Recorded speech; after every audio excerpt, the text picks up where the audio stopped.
সুপ্রিয় শিক্ষার্থী, আজকে আমরা শিখব 2025 সালের সিমের প্রয়োজনীয় কোর্সসমূহ, যা আমাদের প্রত্যেকটা মানুষের জীবনযাপনের জন্য মোবাইল ফোন অপরিহার্য। তাই আজকে আমরা mobile balance, mobile number check এবং মোবাইল ইন্টারনেট ব্যালেন্স চেক কীভাবে করে আমরা সেই সম্পর্কে আজকে কথা বলবো। যেমন রবিতে মোবাইল ব্যালেন্স চেক করা হচ্ছে *222#, গ্রামীণ ফোনে *566#, বাংলালিংকে *124, এয়ারটেলে *778, টেলিটকে 152#। এটা হচ্ছে আমাদের ব্যালেন্স চেক। এবার আমরা শিখব মোবাইল নাম্বার চেক। আমরা বিভিন্ন টাকা ভরতে গিয়ে বিভিন্ন কারোকে নাম্বার দিতে গেলে আমার নাম্বার মুখস্থ থাকে না, তো কীভাবে নাম্বার বের করবো সেই কোডটি আজকে আমরা দেখি।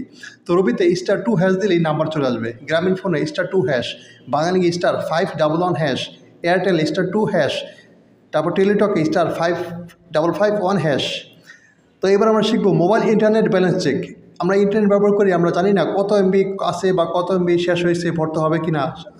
তো আমরা দেখি রবিতে *3# দিলেই মোবাইল ইন্টারনেট ব্যালেন্স দেখাবে, গ্রামীণ ফোনে *121, *1, *4#, বাংলালিংকে *5333, *500#, এয়ারটেলে *3#, টেলিটক *512#। ধন্যবাদ সবাইকে। টাইমলাইনে ভিডিওটি রাখতে পারেন। ধন্যবাদ সবাই।